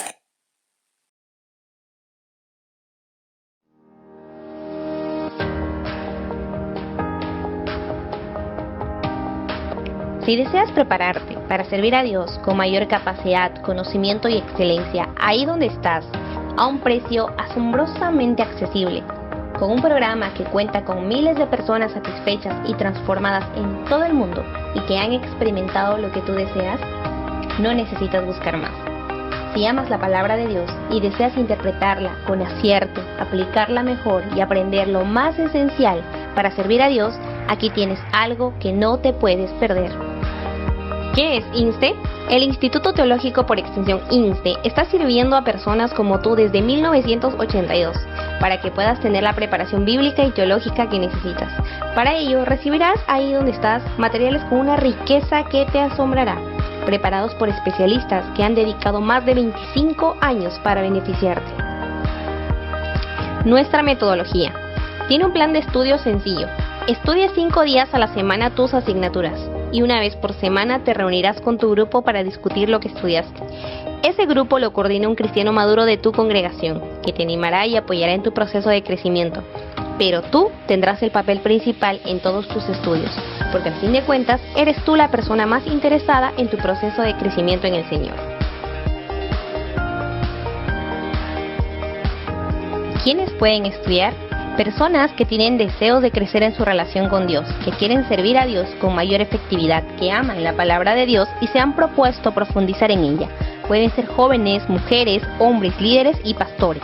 Plan de estudios de INSTE. Primer nivel, entrenamiento para el ministerio. Segundo nivel, desarrollo de liderazgo. El primer nivel está más allá que un discipulado básico, que une conocimiento bíblico con la práctica de la fe.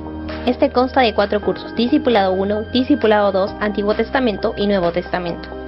El segundo nivel es un programa de gran riqueza enfocada en una formación de liderazgo en cuanto al saber, ser y hacer. Los estudiantes desarrollan relaciones, adquieren un conocimiento bíblico y teológico y obtienen experiencia práctica en el ejercicio de sus dones en la iglesia. El resultado final es un líder eficaz con una preparación de primera calidad. Aquí tienes una muestra de las 24 asignaturas que te esperan en el segundo nivel.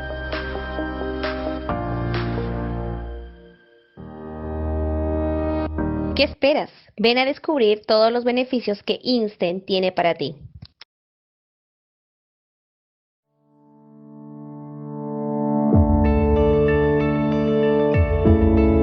Hola, soy Antonio Cruz y es un placer para mí presentarles mi último libro que se titula Introducción a la Apologética Cristiana. Es un libro que lo he dividido en 13 capítulos que analizan pues, toda la historia de la fe cristiana y ahí se estudian los ataques más importantes que ha sufrido el cristianismo desde los primeros siglos hasta la actualidad.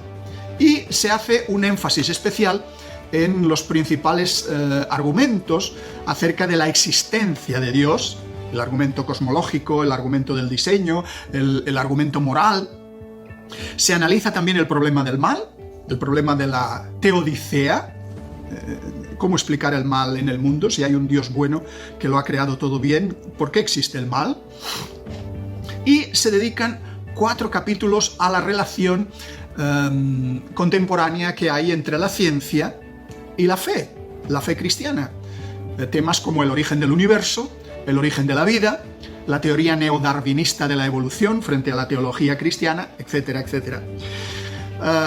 También trato las distintas evidencias, tanto externas a la Biblia como internas, que apuntan a que realmente la Biblia se trata de un libro inspirado por Dios. Va dirigido a estudiantes de la Biblia, a líderes de jóvenes, a pastores, a todos aquellos estudiosos de la palabra que quieren aprender a defender su fe con argumentos racionales y a responder a todas aquellas personas que nos demanden razón de la esperanza que hay en nosotros.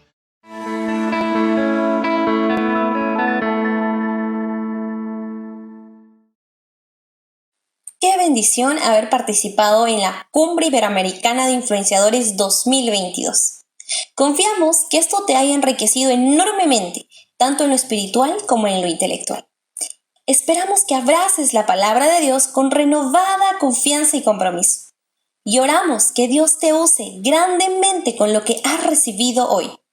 Nos vemos el próximo año en la Cumbre 2023, cuando de nuevo recibiremos a algunos de los eruditos y pensadores evangélicos más respetados del mundo entero. Estate pendiente de noticias nuestras. Extendemos un agradecimiento muy especial a nuestros conferencistas que han hecho un trabajo excepcional y a nuestros patrocinadores. Que Dios te bendiga grandemente.